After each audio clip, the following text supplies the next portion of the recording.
Roll. Alderman Rhodey. Alderman Boyd. Alderman Vaccaro. Present. Alderman Muhammad. Here. Alderman Narayan. Present. Alderwoman Hubbard. Here. Chairwoman Ingrassia. Present. Alderman Rhodey. Alderman Boyd. You have 5 present. A quorum is present. The first order of business is excused aldermen. Please excuse Alderman Rhodey and Alderman Jeffrey Boyd. So noted. We have copies of the minutes from our last meeting on November 18th in front of us. They were emailed ahead of time.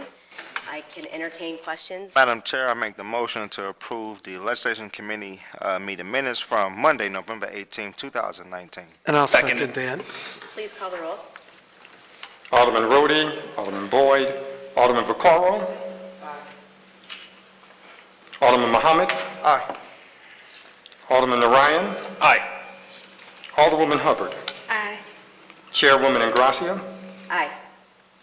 Alderman Rhodey. Alderman Boyd. There are 5 aye votes. Okay. Vice Chair Narayan, would you take the hot seat while I present Board Bill 171? Absolutely. Thank you.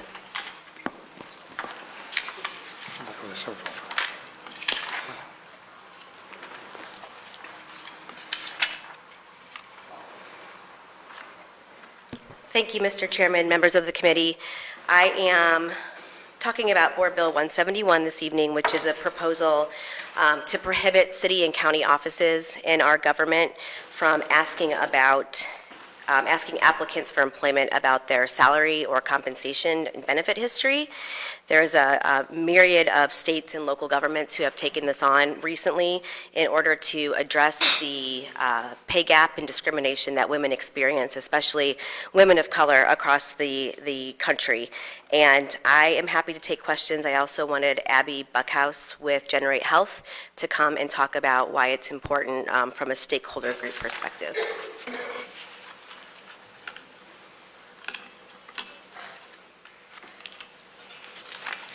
And Ms. Buckhouse, when you start, if you could just state your name for the record. Yeah, good evening, everyone. My name is Abby Buckhouse. I manage policy and advocacy with Generate Health.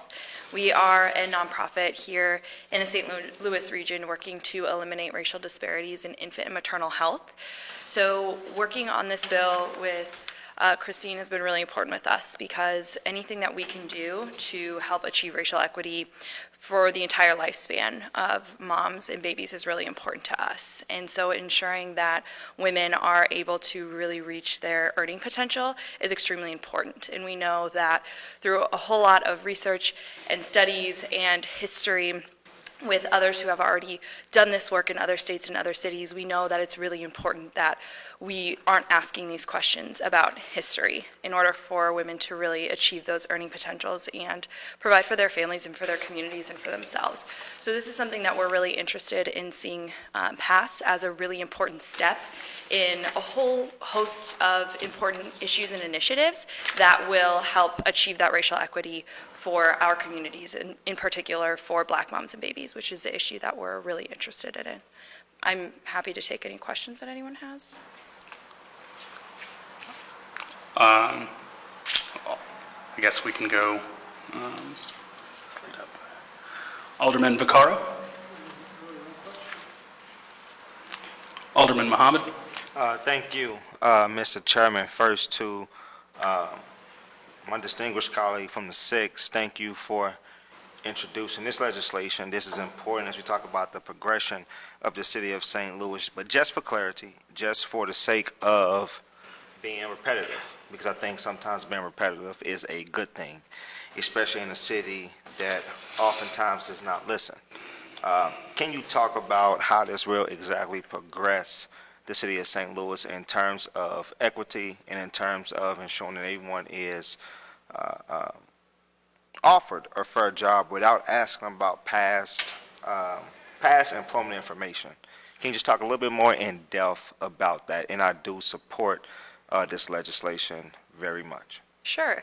So from what we know from what other cities have done and some of the studies we've seen, having to state your previous benefits can really box you in terms of what you're offered and what your earning potential is in a specific job, and kind of limits what employers are able to offer you or willing to offer you. So kind of removing those barriers is really important, especially to women especially to Black women who are frequently underpaid to a more extensively than even white women are. So it's really important that we eliminate that question, so that's not even an issue, so that we're not really comparing potential, and we're not really comparing past experience based on salary band and benefit levels. Does that kind of help clarify? I don't know if you have anything to add. No, absolutely. That clarified it for me. Absolutely. I just wanted to make sure that we were on the record exactly specifying what this legislation does. In my ward, I represent the 21st ward in the city of St. Louis, and my largest demographic base is Black women, and single Black women coming from single Black households. Information that was provided to me by our great director of urban planning, Don Rowe, as I see him in the ordinance. He looks good, doesn't he? That's a nice shirt, Don.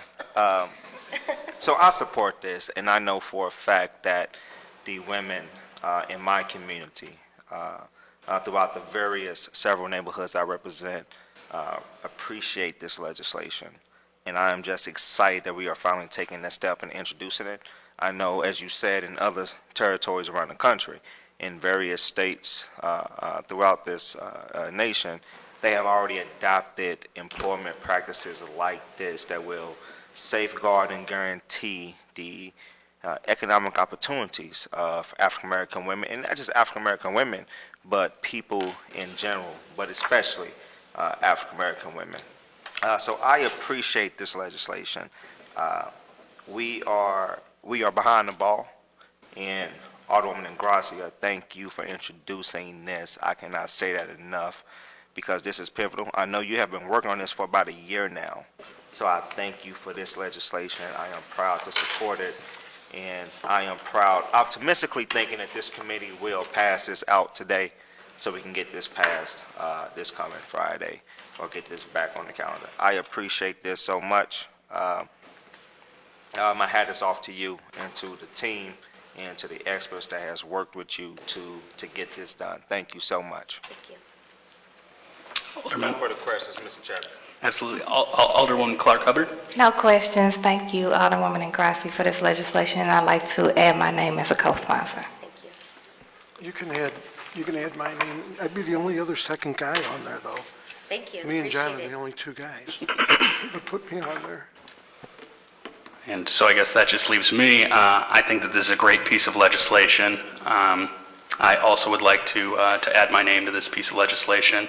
And with the chair's permission, I would entertain a vote to pass this out of committee with a due pass. One more, Mr. Chairman, if I may. Absolutely. If it pleases the chair. Absolutely. Well, thank you, Mr. Chairman.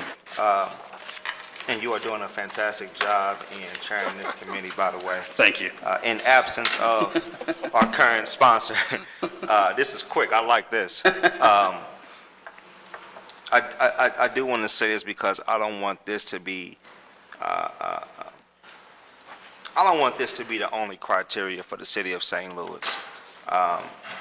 In the past, this committee has debated Board Bill 120, which was perfected a few Fridays ago by the Board of Aldermen. And Board Bill 120 expounds on what the city of St. Louis has already done in removing that question from certain job applications about past criminal convictions and history. In this session, we actually expounded on that, where we want to require every operating employer in the city of St. Louis to follow the city of St. Louis lead in moving that question in that economic barrier on job applications.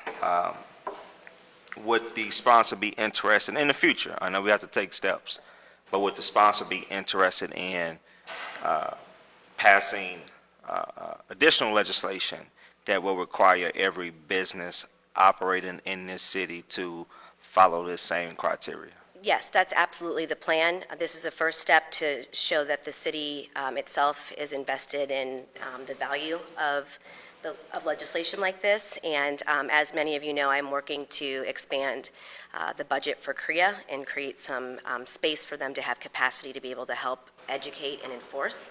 And so I don't think we're quite there yet.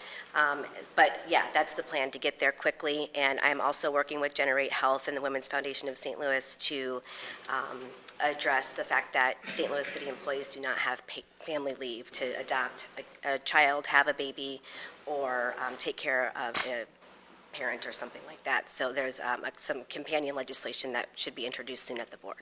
Absolutely. And just for, just to be simplistic, can you expound on what CREA is in your role with CREA as the chair? Sure. CREA is of the Civil of Rights this committee? Enforcement Agency, and so they're tasked with a number of education and enforcement pieces under protected classes at the city, state, and federal level.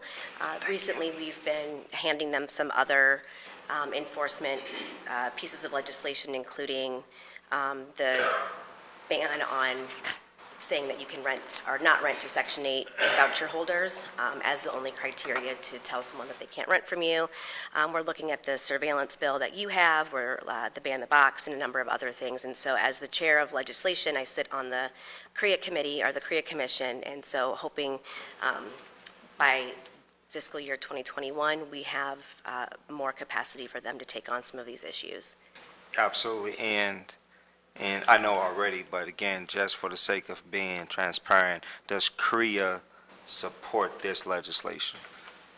Yes, and all of the, in addition to CREA, although they won't have any enforcement responsibilities in this regard, I did reach out to all of the offices who are listed here, and they are all either supportive or didn't respond to 3 emails that I sent, but overwhelmingly supportive, and the personnel director has already made this a requirement for about the past month on applications for city offices, for anything that the personnel director is over. Absolutely. Thank you, Mr. Chairman. Further question? Alderman Vaccaro, I believe I saw your hand Yeah, up. I did. I just want to add about that CREA thing. One, they need their own attorney, but I know the dollar amount. Do you know how little the dollar amount is for their total budget for this year? Well, yeah, I and do know. they've lost money too because they're no longer receiving some federal funding because of a state law that went into effect. But yeah, they have a director, a assistant director, 2 investigators, and I believe 1 or 2 assistants. So it's, Their whole budget is $365,000. yeah, it's nowhere I near where it mean, needs to be. it's a joke. I agree. And I sat on CREA. And it almost seemed like there was a fight that they feel that we should be using the attorneys here, which are not right to do that. I It agree that does they should block either have out. their own in-house attorney or be And- able to contract out. And you're right. Their budget needs to be expanded. $365,000 for the civil rights enforcement. That's a joke. I agree. Thank you. Does anyone have anything further? Motion, huh? I'll make a motion, we pass Board Bill 171 out with a due pass recommendation. Second. Mr. Clerk, could you please call the roll? Alderman Rhodey, Alderman Boyd, Alderman Vaccaro, Alderman Muhammad, Aye. Alderman Narayan, Aye. Alderwoman Hubbard, Aye. Chairwoman Ingrassia, Aye. Alderman Rhodey, Alderman Boyd, 5 aye votes. Thank you. Thank you.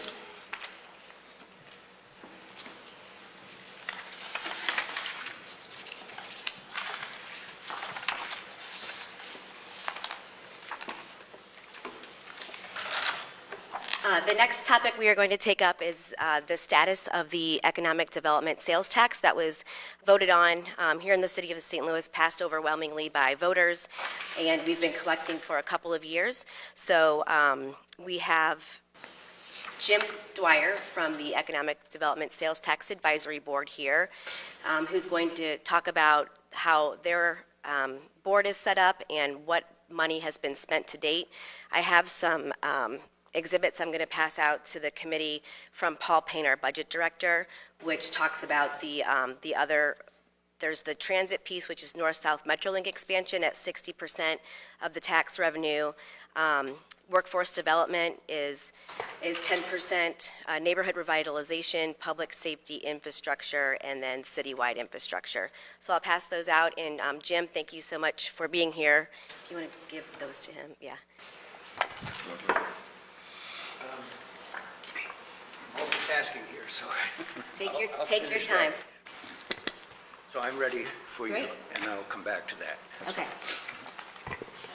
So what would you like me to start with? Oh, I'm sorry. I guess if you could just give a brief overview of the advisory board, let us know who is on it, if there are vacancies, and then some information about what has been requested of the committee, and then what you have approved or requested to not move forward. Okay, so again, my name is James Dwyer. I am the chair of the Eco-Devo board, and I should tell you that we do not meet frequently, so a lot of the information that I have dates back to April, which was our last formal meeting. But the role of the board is to do our best to ensure that the distribution of funds derived from the collection of this tax is consistent with the underlying ordinance that created the tax and this board. And we have had, actually, I guess the cycle coincides or is tied to the annual budget cycle for the city, and that's why we don't meet frequently. I understand that we will be meeting again probably in April to address proposals for the upcoming fiscal year. I have asked for and received reports on both the status of the composition of the board, and I have information that dates through October regarding expenditures by the various agencies that had received approval for their requests. So I can tell you that with respect to the membership of the board, I should say, first of all, that that Greg Meyer, who also sits on the board, is sitting back here and could address questions if you have them for him. The board is authorized at a level of 9 members. 7 of those positions are currently filled, I believe, and the 2 that are not, I believe, are appointments that are reserved for the school board. And I am actually not certain about the status of Gary Gunter, who was appointed to the board, but my understanding is that he may have moved out of town. I don't know the status of his, the official status of his membership on the board. But currently, at least nominally, the status is that we have a staffed complement of 7. With respect to what I know about, well, I guess I would address the process first. So I view the role of this board as being prepared to challenge, or at least to understand fully and ask appropriate questions regarding whatever proposals are made for the expenditures of these funds from multiple agencies. And I believe the board has served that role well. I base that on just a couple of the formal meetings, but there are minutes, and in fact, our first formal meeting, rather than someone taking minutes, there was a court reporter, and there is a 50-page report of the proceedings, which proved to be unwieldy, and so we've now resorted to just conventional minutes. But there is a good record of the process, of the questions that were asked by various members and the responses that were given by the proponents of the various expenditures. I don't know how much detail you want me to go into, if any, but I do have a report that indicates how each of these fund recipients has performed in terms of the amounts of money expended. Yeah, I think that would be great if you could go over that. And do you happen to have copies? Do we, I believe so, yes. Okay, great. Maybe if we can pass those out to the committee before you go over it. So what I'm referring to, Steve, is this document. These are numbers that were good through October. My understanding is that November and December hasn't been compiled. Okay. Here's the detail from the Health and Human Services. I think Mr. Paul Payne package to you actually had what you're asking for, Alderwoman. If you had a chance to look at his detail, I'm going to pull, I can. Steve, if you're going to talk, would you mind stepping up to the mic and maybe removing the pen? Okay, I'm sorry, I was just searching through. I think Mr. Paul Payne gave you the, in his package, you have this.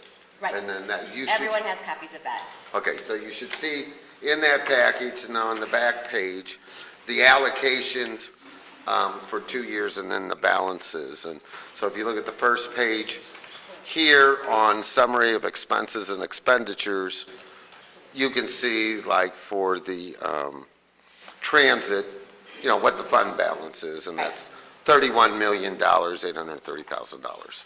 So he gave you those numbers. I just happen to have extra copies of them here.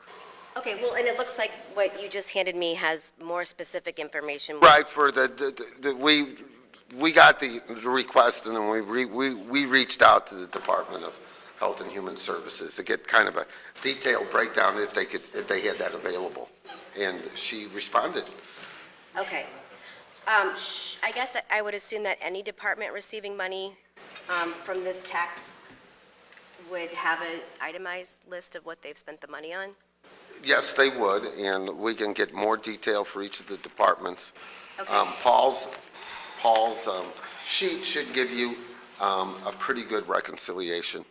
Right, it just has the numbers, though, which is helpful, but it doesn't talk about what the money was actually spent on. Right, but within so what they would do, and I have one more, like for the economic development portion. We were able, because Mr. Rowe is so on top of it, we were able to come up with just kind of a little recap of what his department had done to date and where we're at. And I can tell you, like, one of the things is our Prop NS, the stabilization program manager, started today. So we've done a lot of different things to get each of these things in place. But oh, you need one more? Got each of these things in place. So you've given us there's 4 pools of money. We have the Youth Empowerment Services portfolio. Is that considered workforce development? Which page are you looking at? This handout that you gave us first. Youth Empowerment Services portfolio, round 1. This? It looks that looks Right, like this is the division, yes, that is part of it. this is workforce development, but it's not all of workforce development? No, there is still some that goes to, if you look on the back page here, I think the original allocation is in the package that Paul Payne gave you. On the second staple document that Paul Payne gave us, On here. fiscal year 20. So you can actually see where the allocation went each year. Okay.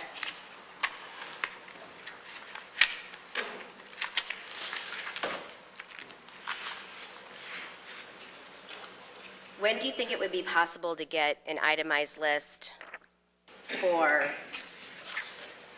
all of the pools of money similar to the 2 that you just handed us? Either we can have the department pull it or we can have the comptroller pull it. But as fast as they can do it, they can do it. Do you think 2 weeks is fair?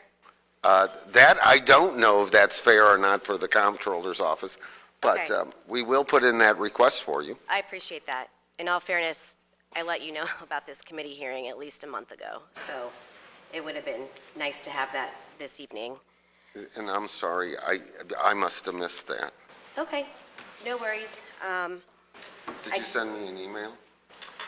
I don't remember. I definitely reached out to at least a couple of people in your office. I would have to go back and double check. Let me know. Thank you. Okay, you're welcome. I guess we'll go ahead and open it up for questions for Mr. Conway and Mr. Dwyer. Alderman Vaccaro? Okay. That was subsequent. That was a second notification about this hearing. It went on the calendar quite a while ago. Alderman Mohammed? Thank you, Madam Chair. I want to go back to Alderman see that the initial I believe this is it. No, this is not it. In regards to this, hey, thank you. I'm a little perplexed at this. I want you to expound on this more. So from the economic development sales tax, we are putting into 5 particular subcategories: transit, neighborhood revitalization, workforce development, public safety infrastructure, and city infrastructure, which is our city's capital fund. I am a little bit perplexed at the Fund 1124, neighborhood revitalization. So according to this document, a little over $1 million goes to community planning, the community planning grant and the neighborhood revitalization grant. Can you expound on that a little bit more for me? Because I just don't understand, and I'm just not comprehending, and I just want to know exactly what that is and what that all entails. So this handout that you received is 3 pages of that. And again, I love transparency. Can you just go ahead and talk about it? Everybody else does not have the luxury of having this handout just now. So just for transparency, if you can, Mr. Chief of Staff. The key was the neighborhood revitalization portion. And they've been working on 3 neighborhood plans. Well, technically, the West End neighborhood plan, I think is Alderwoman Hubbard's ward, following up on the College Hill neighborhood plan that was put in place, and then with the Project Connect area, which is basically the 4 neighborhoods that surround NGA right now. They've added the staff and the capacity to continue to expand that. That's where the funding is. Also, some of the funding went in the first year for the equitable economic development plan that'll be coming out, and I think many of you here, all of you were invited to attend those meetings. And that report, knock on wood, and I'll look at Don, is coming out in January. The draft will be available in January. Okay. It is January, but I know that they told me a little bit later in the month.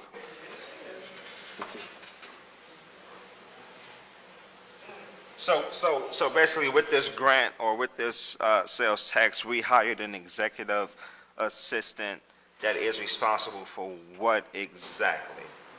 Well, there's a number of positions that are being filled. The neighborhood planners, the manager for the Proposition NS, which was something that we got through the Board of Aldermen. He started he started today. And then we'll continue to add the planners and the planning capacity so that we can do more and more neighborhoods and develop the neighborhood plans. Now, how is the city choosing which neighborhoods are qualified or eligible to get this neighborhood plan done? Because as you said, you listed College Hill. I represent roughly 40% of the College Hill neighborhood, and most of it is dilapidated, it is blighted, it is in a least economically developed area. And there have been several neighborhood plans done dating back to Alderman Freeman Bosley Sr. when he represented my portion of the College Hill neighborhood. So I want to know, are we coming up with completely new neighborhood plans, or are we just revamping the plans that have already been paid for with capital improvement dollars and public and private funding? Are we just revamping those plans? Are we hiring staff to construct an entirely new plan that would not be done in the next 10 years or 20 years? Like, how are we tracking the neighborhood plans that Alderman, we? if I can maybe help with that, and I'll let Steve answer too, but in the legislation that was passed that I sponsored, all of the pools of money that support the North-South Metrolink expansion are supposed to harness the catalytic potential of that. So all of that money should be used along, at the very least, the minimum operating segment that's been identified as where that public transportation line should go. And if you have anything to add. Well, there were a couple of questions in that question. But in my understanding, and I know I have Mr. Don Rowe here, and he can correct me if I'm wrong, but the College Hill plan, one of the organizations got the plan about 70% of the way. And Don, you want to come up and help me? But I believe, that they got the plan 50, 60, 70% of the way, and Don's group is the one in charge of the planning. So let me step up, reintroduce myself. The DAPR, Director of Planning and Urban Design for the City of St. Louis. And one of the things I want to point out is this dedicated tax money to do neighborhood planning is a godsend for the city, in that I'm a professional planner. The way we're going to go about this is with the utmost professionalism for what we're doing. And many of us, you don't know that I had a career in planning before I came here when I was in my late 30s. And my first job when I came here actually was to do, or the reason I was recruited, to do a Lambert Airport master plan. That took a while to get off the ground, so my consulting firm did 13 neighborhood plans in the city of St. Louis in the 1989 period of time. And so here we are, having not done organized, structured neighborhood planning with very much robustness to that for all these years. In 1999, the Planning and Urban Design Agency was created. I had a TO of 32 people, never had funding for more than 27. Right now, absent this money, we're down into the mid-teens as to what our staffing level is. And so why I do that preamble is that with the voters voting in this tax and the idea that we're going to be able to do this progressive year after year, is we got to get it established right. And so there's a learning transition curve between what's been going on so far without much money and doing it as an established system. So the web link that's on your page talks about some of the research we've been doing. So we've been doing research by looking at our own planning practices in the past in the city. We've been doing research looking at what other cities have done. And we're staying true to our mission with the board of the EcoDevo money as to structuring up how we're going to pick neighborhoods. That's an in-process thing now. We're going to do, as the Chief of Staff said, help some efforts that have been underway in your neighborhood and Alderman Bosley's neighborhood. We're working with the Green City Coalition as they're doing some more work. The College Hill folks have done many plans in the past. At some time, we'll synthesize that. At the moment, our current staff is helping them. There's techniques that we've learning about public participation that are nationwide best practices in terms of techniques to doing that. We've been buying some of the resources to do that in terms of technology. And we've been doing that with our existing staff that's stretched 9 ways to Sunday. So I'm excited about something that happened today. And that is the executive administrative assistant started today. That person is going to take all the mechanics of operating and the administration of operating my agency away from me.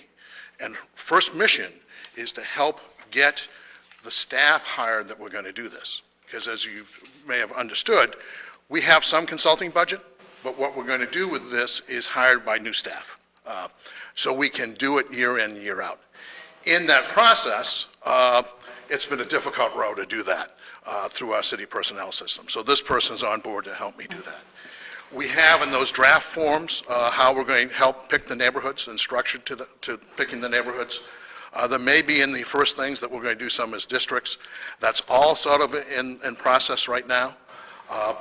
The money also came to the Planning and Urban Design Agency, the $700,000 that went to the Equitable Economic Development Strategy. That is in process with consultants through SLDC.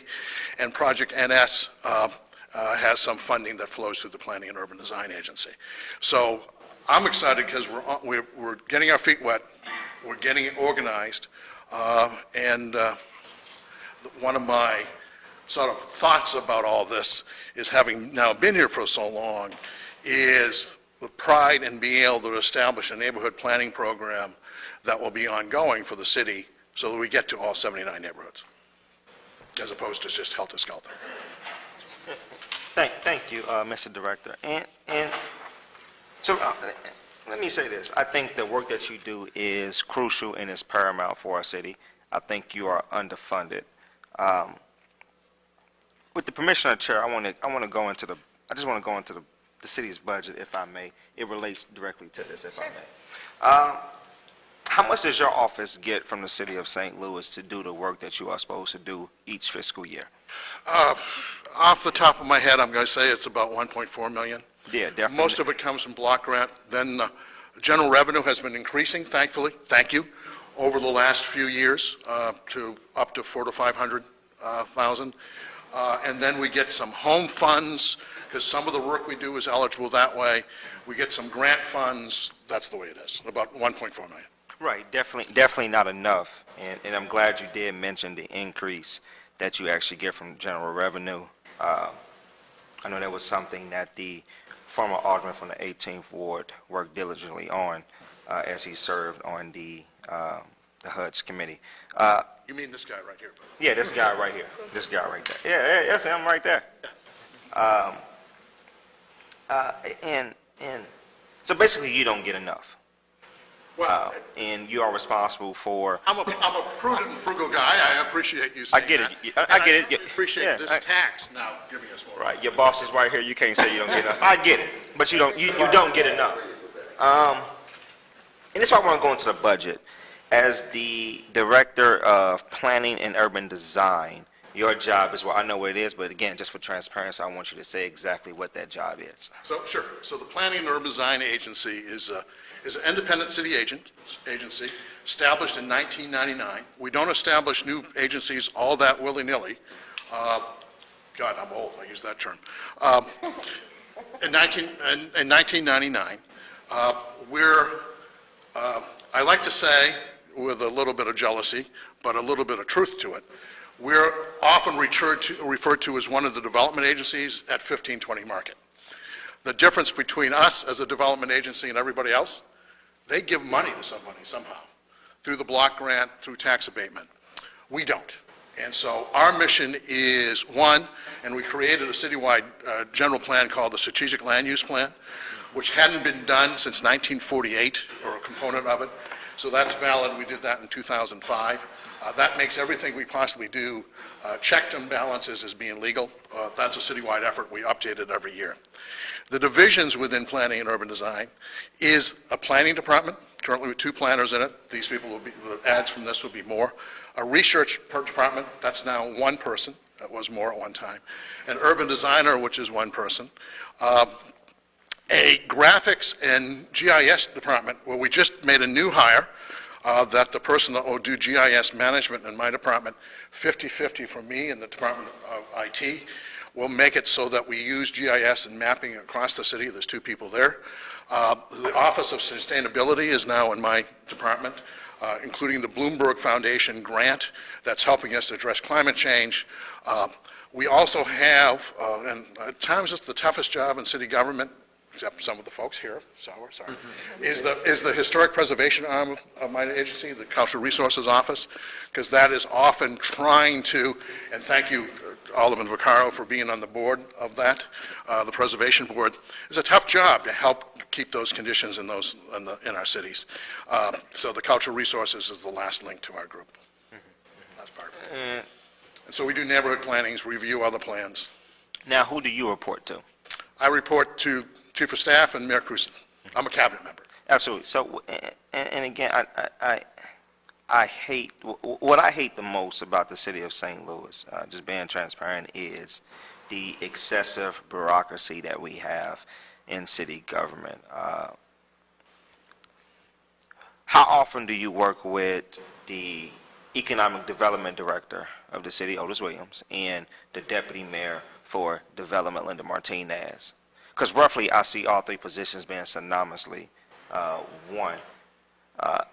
What is your working relationship with these three, and how do you guys coordinate on neighborhood revitalization efforts for disenfranchised neighborhoods? And as it states in its economic development sales tax, the neighborhoods that you are targeting are neighborhoods with excessive crime data, North St. Louis, 2 wards in South St. Louis, population change, there's remix there, population decrease, neighborhoods in North St. Louis, 2 neighborhoods in South St. Louis, high vacancy, North St. Louis, walk, transit, and bike scores, which we do not have in North St. Louis, business wage data, which means the loss of business growth, North St. Louis, and poverty, North St. Louis. How do you guys work together synonymously? One, those are all conditions that we're evaluating and trying to get some structure to it. And not having something doesn't mean you don't get attention. It might mean you get more attention. So we're co-located, and I will say that I work closely with Otis Williams almost daily. The economic development, the equitable economic development strategy that's underway now, I spend a lot of time on that. It's a plan. It has that focus. It has a consulting team in it that I know of the principals nationally. So I wanted to be involved in that. It's taken a lot of my time over the last 9 months to be doing that, and that's with Otis primarily. And then Otis and the deputy mayor and Matt Moak and I meet every Monday, meaning Linda Martinez is in a meeting with us every Monday, to do generally coordination. The equitable economic development strategy, which will have some place-based things to it, is going to be an important, well, one, that first word is very important. Equitable economic development is going to be an important outcome to finally have. We're a little bit behind, to help guide and tell us that it's not just projects, it's places and people, and they matter as to what we plan for and do. So I'm in that card, because the other thing, the reason I'm smiling is I'm a professional planner. I'm the chairman of the National Organization of Planning, the American Planning Association. I'm chairman of the City Planning and Management Division of that. And why I bring that up, and with a little bit of smile, it's fairly well known that I push a little bit at lawyers, and I push a little bit, maybe just a little bit more on engineers. And so when you're talking about colleagues that are engineers and lawyers, I'm the third voice in the room that's pretty animated about my beliefs as a planner. Just for the record, our chief of staff is a lawyer too, right? This guy? Yeah, this guy. Yeah. Oh, okay, okay. Yeah, that's right. Yeah. So, again, for the sake of being transparent, all of this looks good on paper. And again, I think you are underfunded dramatically.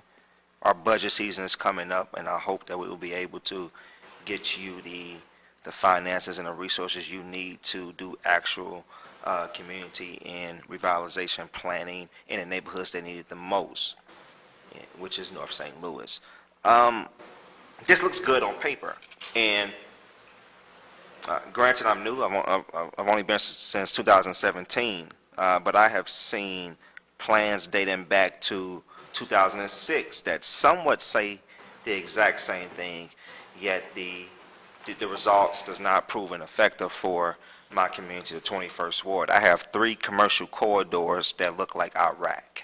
I have a hard time getting investment. I have a hard time bringing in businesses. I have a hard time in stabilizing my community. So this looks good on paper.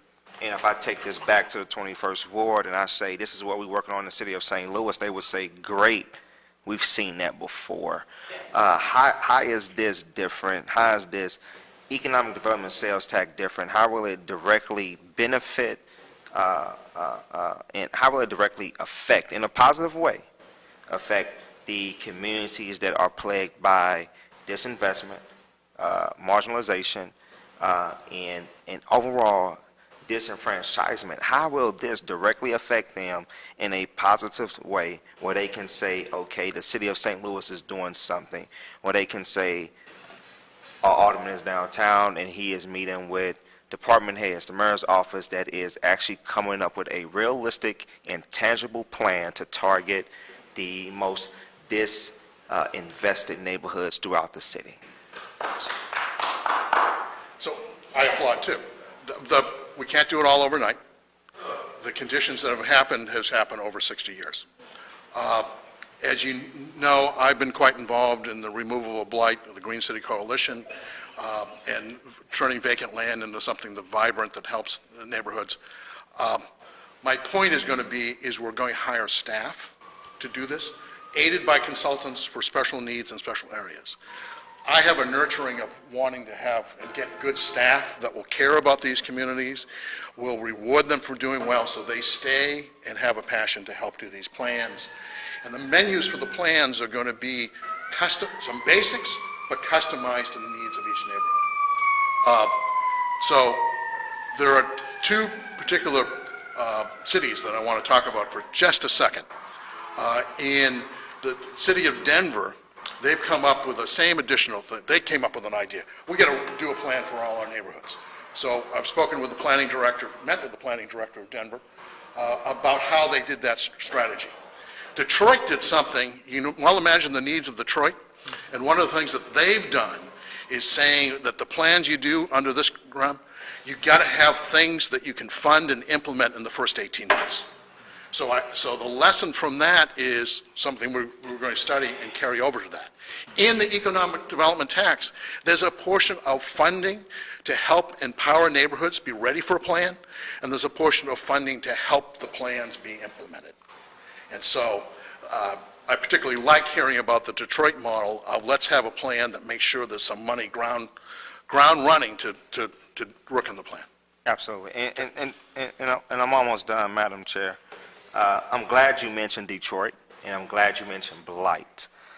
What Detroit did not too long ago, in the last 10 years, something that the former mayor of the city of St. Louis did, the Honorable James Conway.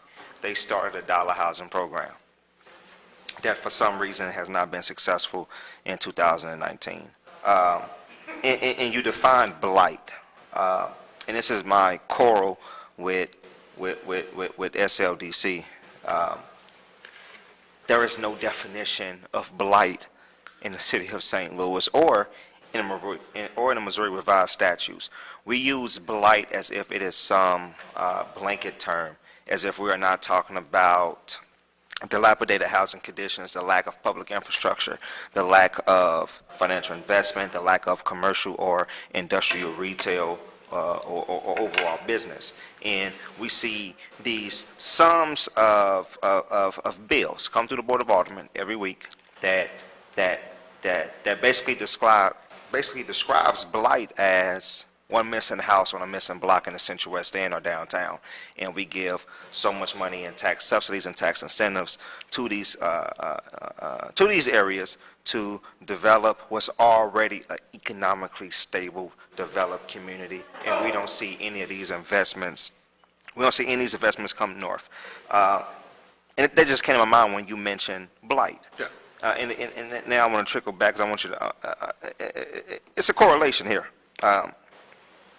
As you mentioned, Detroit. Again, Detroit established a successful dollar housing program for 3 years where they were able to sell homes up to 2,300 residents in the city of Detroit. Again, your father, Mr. Chief of Staff, did the exact same thing. You did something similar in a Shaw neighborhood when you had the Show Me Shaw, I believe. Yeah. Absolutely. Well, you sold these homes for little or nothing, and you were able to turn around your community by dramatic measure. In the city of St. Louis, I think we can do the exact same thing. And I would love to see the dollar housing program a part of an economic development plan, because I truly think that we can actually turn around neighborhoods in an effective manner with it. Of course, it's going to take some money from from people interested in this program. It's going to take some investment and some time and a little bit of patience. But I would just love to see that program in the future a part of our overall economic development program.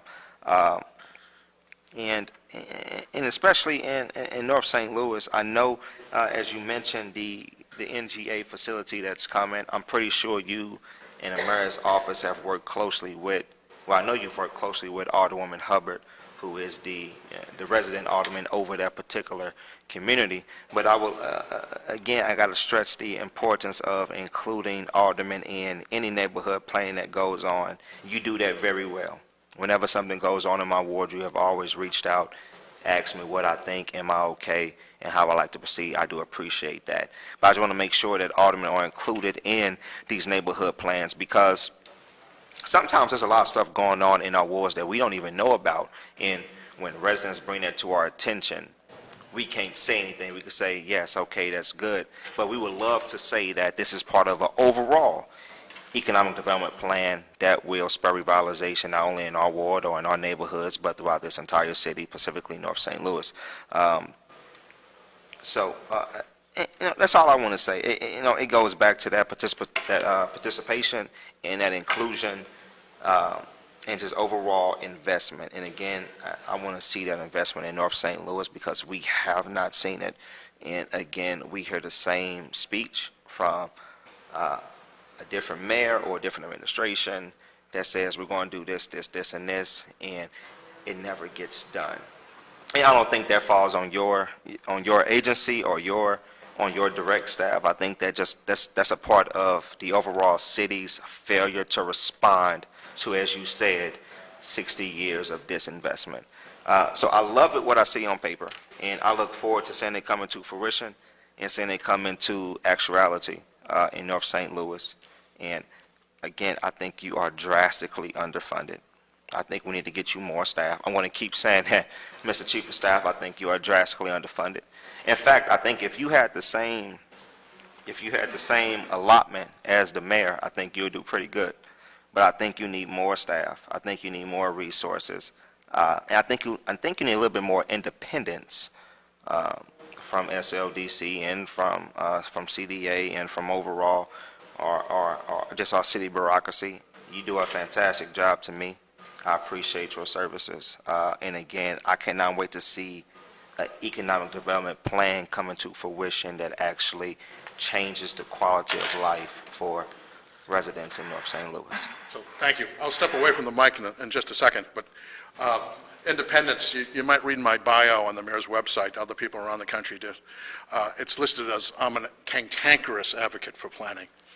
So that is true.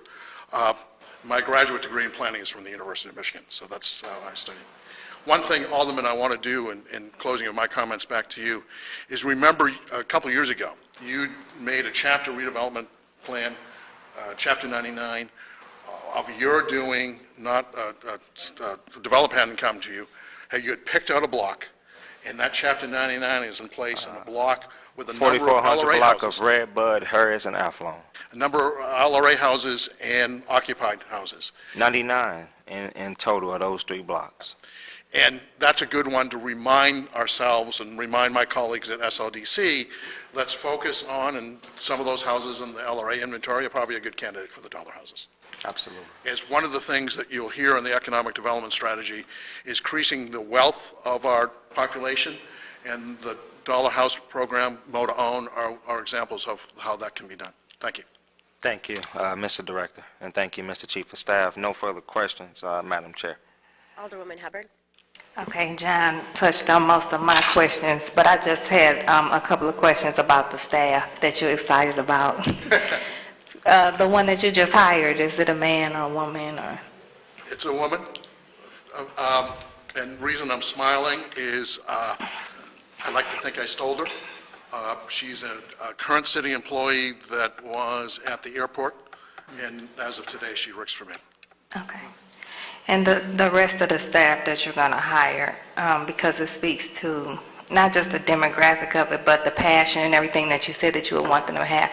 And since we are advocating for our communities, so we're advocating for North St. Louis, so we would like to know and would want that represented in your staff, in the planning. So right now, is there any residents of North St. Louis on your staff? Right now, any members of my staff that are from North St. Louis? Yes. Absolutely. Okay. Yeah. From the Ville neighborhood, from just south of the Ville. I can't remember the other places, but yes. And I smile because, you know, I do travel nationally. I do have a reputation nationally. So we're starting to speak at conferences and talk about this is what we're doing in St. Louis. And so our recruitment, and a new employee is going to help us be robust through the city Department of Personnel. We'll reach out to people that will hopefully move here and want to serve and be in neighborhoods that look like them. And then, of course, we know our own folks around St. Louis, and they'll have an opportunity too. So I hope that we can have people, instead of them moving here, we can look for the people that are here, because we have a lot of resources already in our city and a lot of passionate constituents that want to be a part of this process. There's a few behind me. And like John did say, I have seen the public process in action in the West End plan, even though I'm new. I've been to all the meetings, and I've met with you several times, so thank you for that. And I would hope that that would be duplicated in these neighborhoods that have been named here, and the neighborhoods in the future that will receive the services. So thank you. And we appreciate your passion in showing up for those meetings. I just have one follow-up question. Don, you are probably the best person to answer this. In the legislation that we passed, there's exhibits attached that sort of address the framework that we thought each pool of money should take, and you touched on it a little bit. There's supposed to be a program that's similar to the HUD Choice Neighborhoods program. Yes. That allocates at least one $50,000 grant every year to a neighborhood for planning purposes. So where are we on that? Good question. It's not necessarily all 150,000 going at one place, but it's 50,000 available a year. It's administered through the Community Development Agency to do that. Well, it says at least one grant of $50,000 per year. Okay. And we, at the start of this program, Alana Green was here. She moved, had a vacancy. She actually was on the committee. And where I'm getting to is just in the last month, we've been working with Matt Moak to get him up to speed about that grant being available and some implementation money. Okay, so is the plan to start implementing that in fiscal year 2021? Yeah, after July 1st, probably, yes, yeah. Okay. Yeah. And then, I mean, as opposed to saying April, I'm saying, yeah, right. a little bit later in the year. Okay, thank you. And then, I know that there are vacancies on the board. Jim, you indicated you thought maybe they were from SLPS, but I'm assuming that at least one of them is Alana Green's position, right? And that's a mayoral appointment? April Ford Griffin took Alana Green's position. The school board, I think, only filled one of their spots, and that guy resigned. And then one of the people that the alderman put on there, I think, has moved. Okay. And so those parties will have to solicit before their meeting in April replacements. Okay. And then another sort of overall question, Jim, when we met to kind of talk about this committee hearing, one of the things I think that would be really helpful is if there's a web page on the city site that people can find information out about who is on the board, what the background is. I know that STL TV is filming the meetings, and so it'd be good to have a link to those. Just, it's been really difficult for me to find information. Every board and commission is on the city webpage. Okay. Could you send me a link to it? Because for whatever reason, searching within the website or Google, I have not been able to do that. I think, well, I guess the last question I have, and we will touch on this some because we have a representative from Metro here, but I think that there's a lot of concern on the part of residents and myself as the board sponsor that, you know, we have this pool of $31 million sitting in reserve for North-South Metrolink expansion, and just an assurity that that's not going to be allocated elsewhere. It's not being allocated anywhere at this time, and, it will take some time to figure out how to move some type of form of rapid transit along that north-south corridor, implement something. Okay, so no, it's not being allocated for the trolley. I've had a couple of tweets on that. No, it's not going to the trolley, and look at it this way, it would be a supplemental appropriation, and the Board of Aldermen would have to approve it, and so Okay. would the Board of E&A. And while the money is sitting there, is it being invested? That part is up to the treasurer, she's in charge of the investments, so we'd have to confirm with her. Okay, so, well, I talked to her, and it's not. So what's the best way to start talking about what that would look like to make sure that we're getting a return on the money while we're waiting? All excess funds of the city are to be invested by the treasurer. So what I would consider it is, it's all mixed together component-wise, but there's not sitting in its own little bank account. I mean, when you see the city's budget, and that's big. But, they're accounting for it, and Paul has the number, and he knows what's supposed to be there. Okay. All right, thanks for your time. I really appreciate it, gentlemen. And next up, we have Jessica Gershman with Metro to talk about their recent transit-oriented development study along the minimum operating segment that's been identified for North-South Metrolink expansion. Thank you so much for being here. Good Appreciate evening. it. Thank you for having me. I've got some handouts for the committee. Just a few brief slides. Good evening. So, thank you, Alderwoman Ingrassia, for having us. As you said, I'm Jessica Gershman. I'm the Assistant Executive Director for Planning and Systems Development at Metro Transit. And we, in the last couple months, wrapped up a study that we're calling the Northside-Southside Transit-Oriented Development Study. It was funded by a competitive FTA grant that we obtained through a pilot program a couple years ago, or even further back than that, 2017, I believe. And we began the study on the heels of the AECOM conceptual design study for the Northside-Southside Metrolink expansion project. So that was approved by the East-West Gateway Board in August 2018, and we were sort of beginning to form the advisory board and all those things for the study, the TOD study, as a complement in the months around that. So they're related studies, but they're separate because this one focuses on transit-oriented development and bringing that kind of development to the future potential transit corridor prior to anything, any construction beginning. The idea here being that we have an opportunity to use the future catalytic investment in transit infrastructure to spur economic development for our neighborhoods today. And there is, a promise of what can be when you have a major infrastructure investment. And so let's go ahead and take advantage of that. So as I said, this was an FTA study, or funded study rather. This was in partnership between Bi-State, Metro Transit, and SLDC, Don's agency, the city planning agency. East-West Gateway was at the table as well. And so it was a true partnership between Bi-State and other city entities. And let's see, there were also some community groups involved on the advisory committee and throughout the stakeholder process. So this study hinges on the concept of momentum investing. We were constantly reminded by our lead consultant team that we're not looking for home runs, we're looking for walks and singles here. The true, sort of paying homage to our baseball town. The idea that we would be making direct public and private planning investments into the future corridor, but starting now. The concept of creating an ever-increasing momentum to fund and build transit sooner rather than later was at the core of driving the study.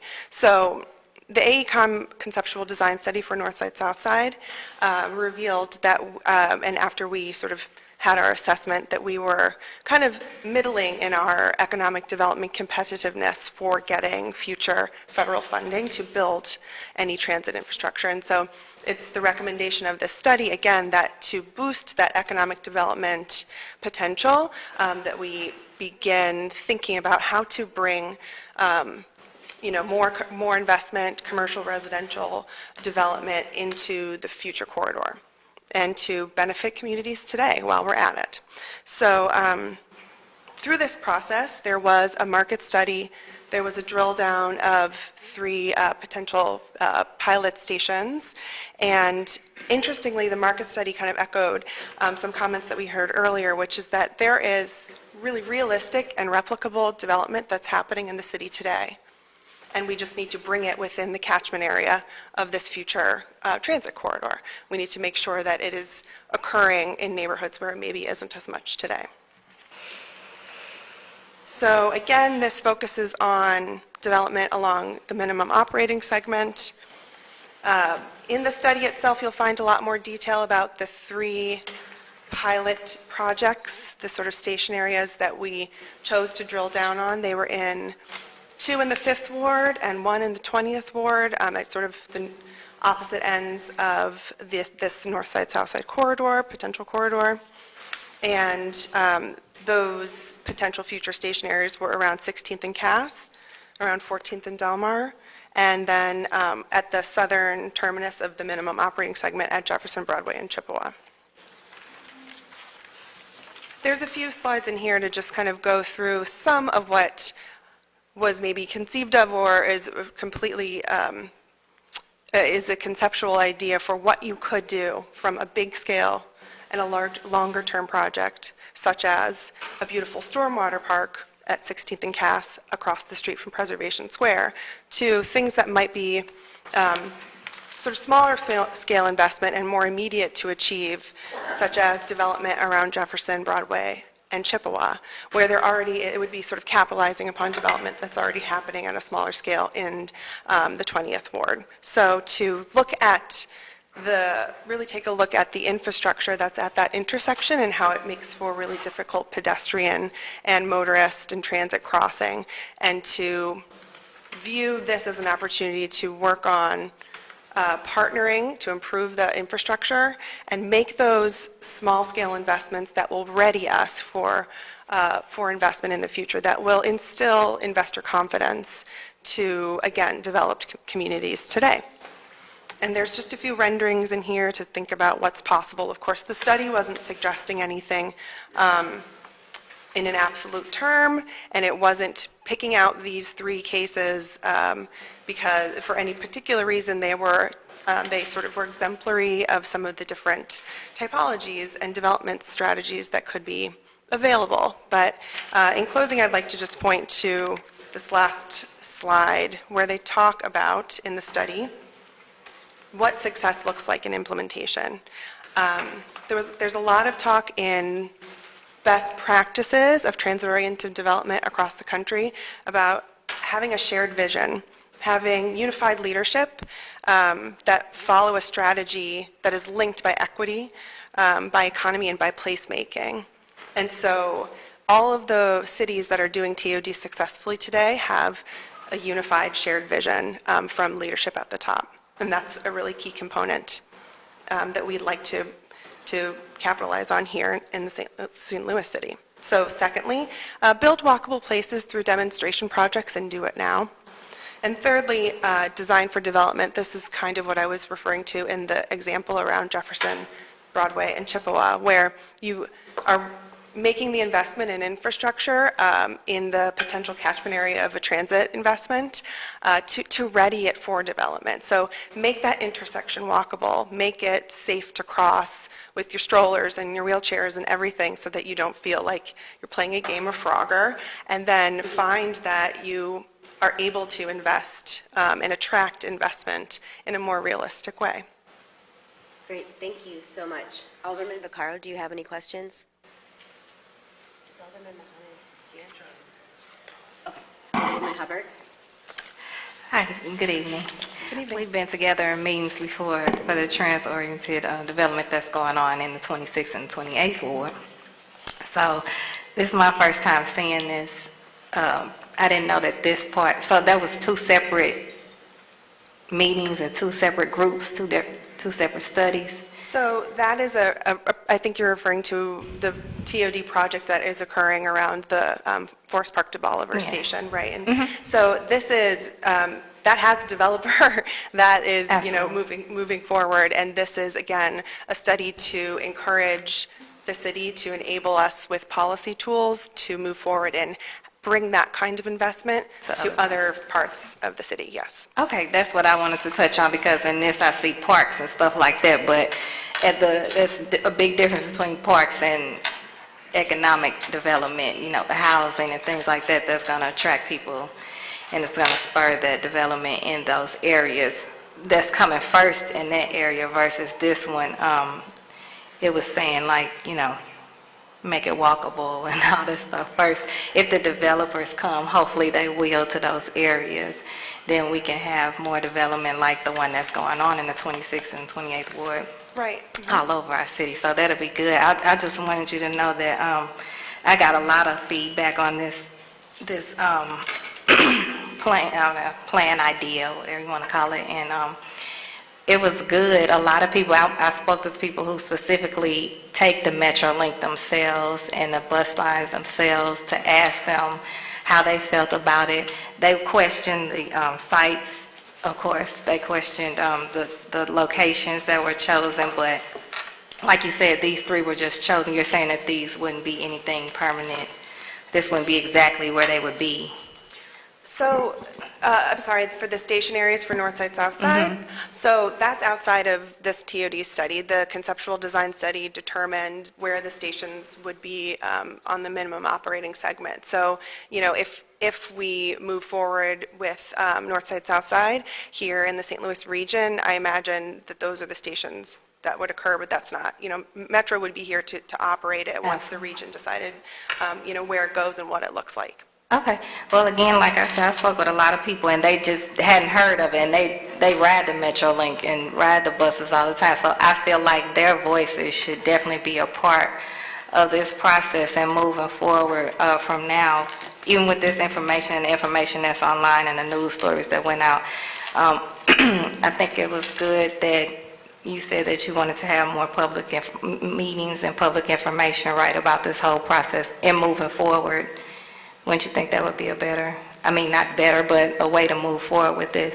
Sure. So again, the TOD study is again offering kind of a package of policy tools that leadership can take up and apply. So for instance, when we're talking about what Don's department is able to do, and Metro just received another competitive grant from the federal government to invest in key intersections where there's a lot of bus-to-bus transfers. And so if we were strategic about the resources that we could bring to bear and how we could align them, so we have, an alderwoman that is advocating for her neighborhood, and we have a pot of money here and a pot of money there, and we pull those things together, and we use tools that are identified in this study to make something real on the ground. So, like I said, these are three pilot areas that sort of exemplify what could be, but it doesn't mean that we couldn't move it to another station area that had more energy or other investment that was already occurring and apply those same principles here, there rather. Right. Yeah. Thank you. Okay, thank you. Is the full study available online now? I don't know that we've put it on the website, but we can share it with you. Okay, yeah. Oh, I did share it with you, yeah. You shared it with me, and that's okay to share with people now? Yes, It's yeah. final? Yes. Okay, I just wanted to make sure. Thank you for taking this on. As the original sponsor of the economic development sales tax, I feel a sense of responsibility and ownership that the money get spent on what it was intended to be spent on when we were arguing it here at the board, and then what we passed along to voters. And so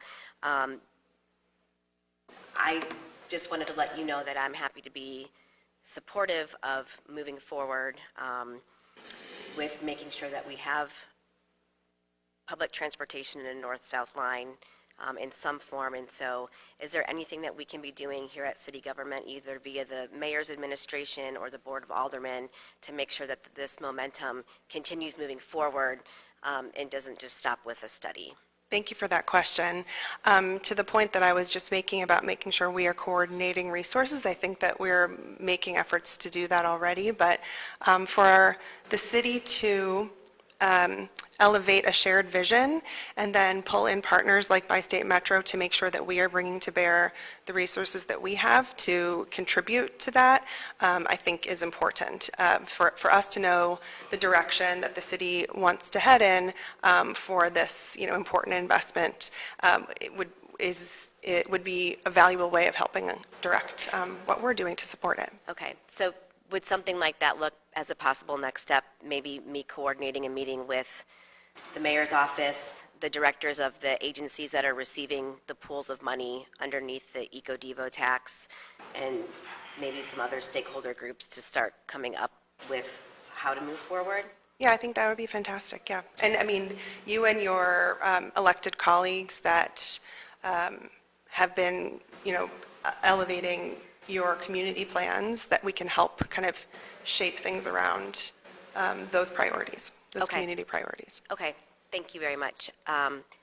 Steve, can I ask you a couple questions, follow-up questions? Sure. I forgot to ask about the annual audits of the economic development sales tax usage that's outlined in the ordinance. Is that something that we're going to start doing? I don't know what that actually specifically requires. The city undergoes a full audit every year by KMPG, and that includes all agencies and all funds. Okay, all right. And then when you stepped out, we were talking about what next steps are needed to move forward in terms of public transportation on a north-south line. And I'm hoping that we can get the mayor's office to commit to, I'm happy to help organize the meeting, but get folks together to talk about how we move forward.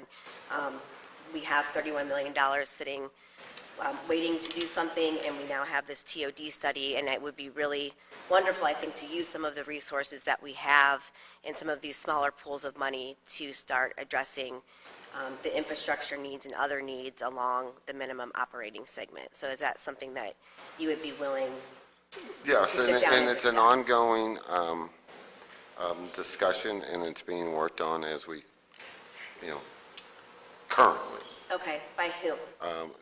Scott and Don are the main keepers of moving that forward.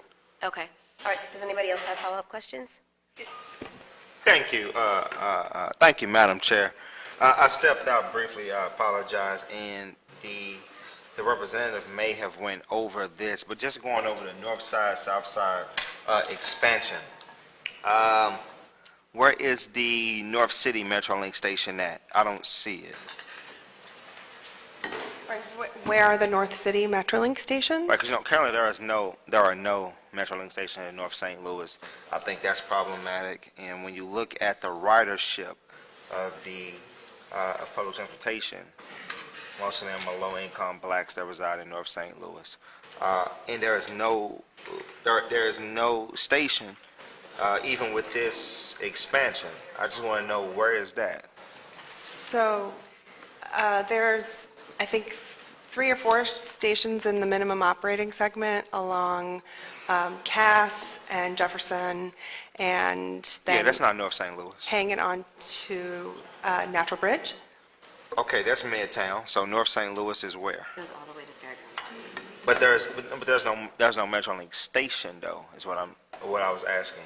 Do I have this confused? Maybe I Yeah, have the it money, confused. the money that's sitting in the economic development sales tax fund is to construct the minimum operating segment that was identified by a previous study, and that runs from the 20th Ward all the way to Fairground Park. Right, that being the 21st Ward, and there's still no Metrolink station. So with the expansion, with this expansion, when is this expected to be completed? And this is going straight down Natural Bridge onto Jefferson/Purnell, right? There's no, the funding right now, we don't have enough money to I get construct that. it, but we're raising the money to construct it.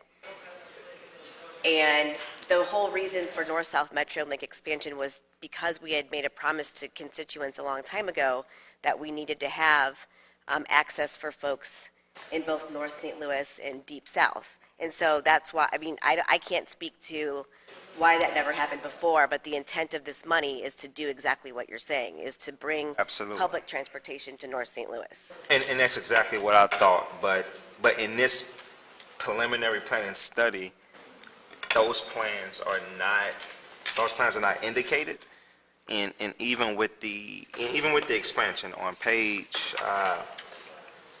on the 6th or 7th page, create and stabilize memorable places now 16th in Cass, 14th in Delmar, Jefferson, Broadway, Chippewa.